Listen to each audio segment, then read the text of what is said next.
Assalamualaikum warahmatullahi wabarakatuh. Alhamdulillahirrabbilalamin. Pada kesempatan kali ini kami dari kelompok 3 kelas IPA C tahun 2018 akan memaparkan tentang makalah kami yang berjudul pengukuran ranah psikomotorik hasil belajar. Nah, dalam bab ini ada 5 pembahasan. Yang pertama terkait dengan pengertian ranah psikomotorik, tingkatan dalam ranah psikomotorik, contoh masing-masing domain, kata kerja operasional atau KKO, dan juga pengukuran ranah psikomotorik secara langsung maupun secara daring.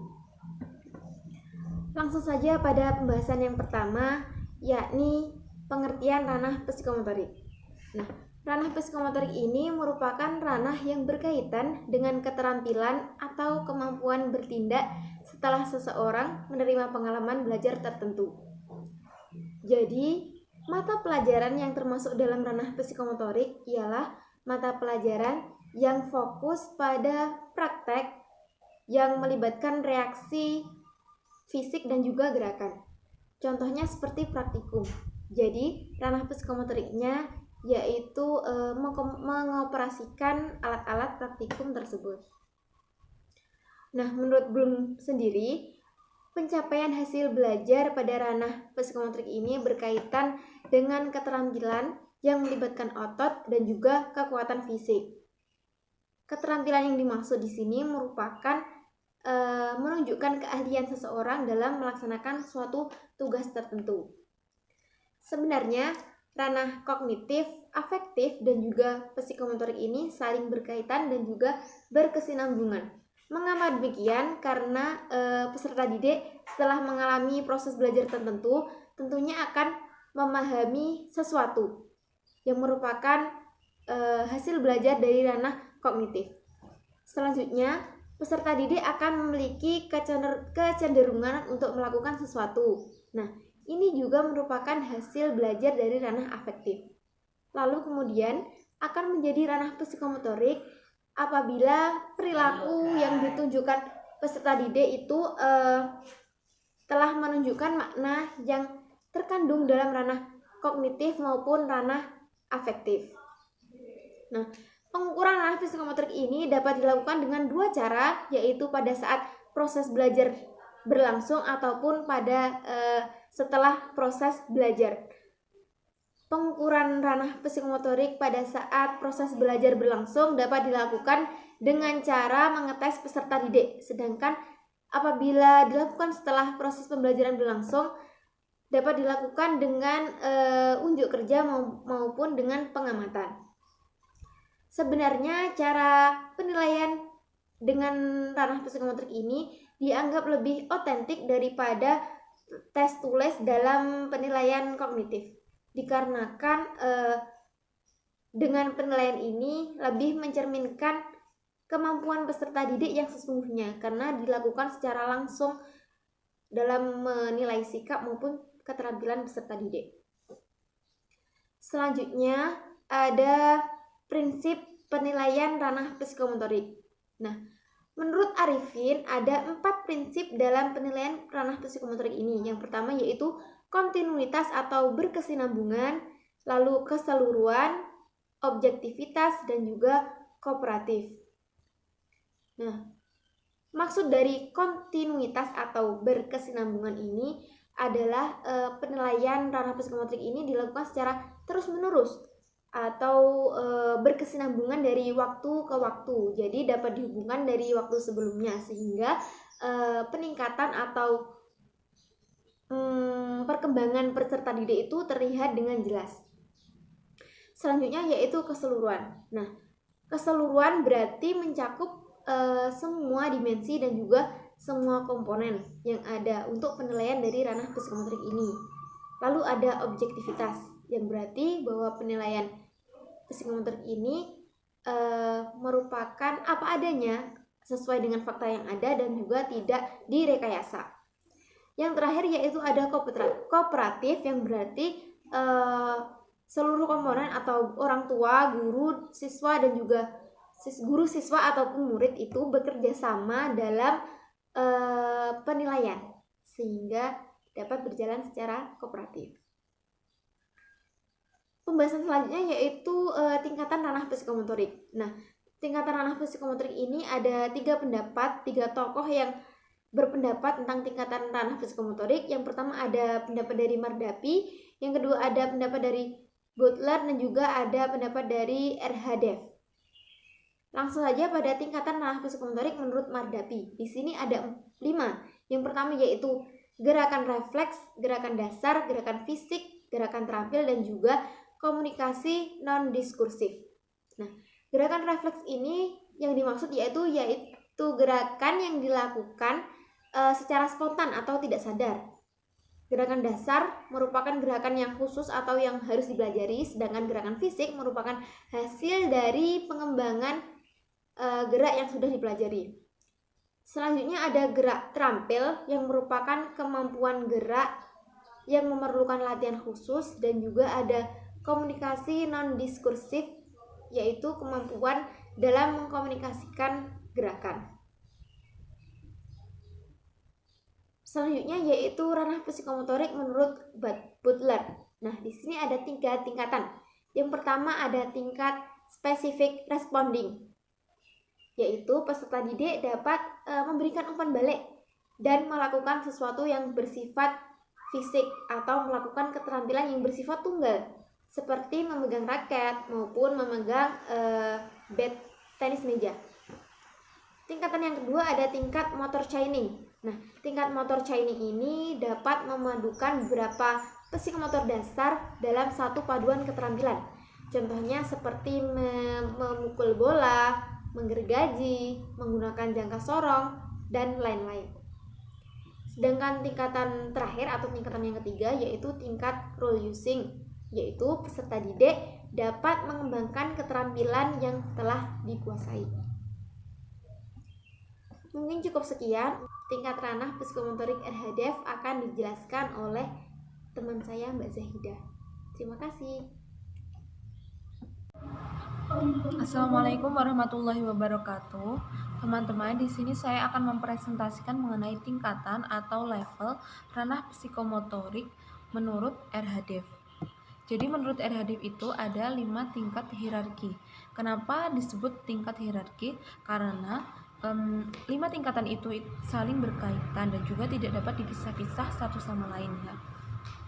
Nah, dari tingkatan-tingkatan itu, tingkatan yang pertama atau biasa disebut dengan P1 itu adalah imitasi. Imitasi bisa ada kata lainnya yaitu meniru.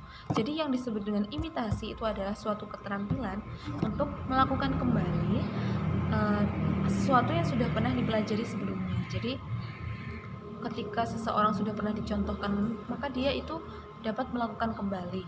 Itu yang dimaksud dengan imitasi ya. Kemudian yang kedua adalah manipulasi atau P2. Nah, manipulasi ini adalah suatu kemampuan untuk melakukan tindakan hanya melalui petunjuk atau arahan. Jadi di sini itu manipulasi itu bisa diartikan dia itu bisa melakukan sesuatu melalui instruksi saja, atau sebelumnya itu belum pernah melihat atau dicontohkan. Terus yang ketiga itu adalah presisi. Presisi itu adalah keterampilan dengan tingkat penguasaan yang tepat. Jadi atau bisa ada kata lainnya yaitu seperti kinerja tanpa hadirnya sumber yang asli. Tuh.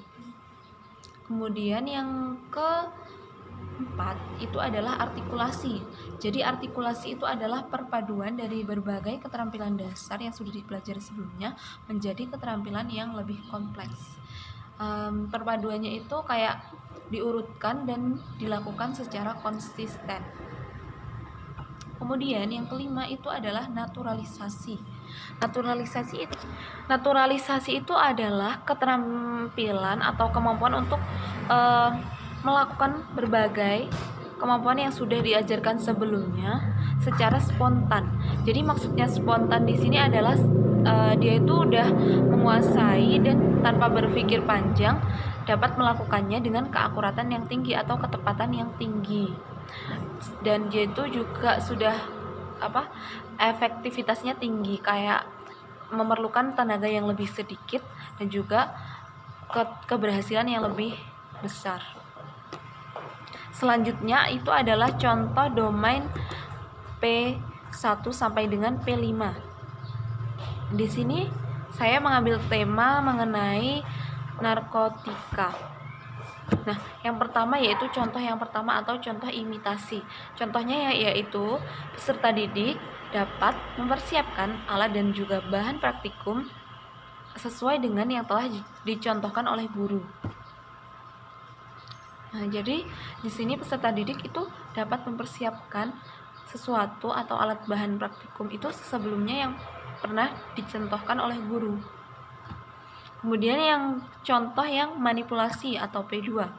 Jadi contohnya adalah peserta didik dapat melakukan presentasi mengenai bahaya miras terhadap tubuh melalui bimbingan dari guru. Jadi selain juga membaca, itu dalam mempresentasikan diberikan instruksi oleh guru.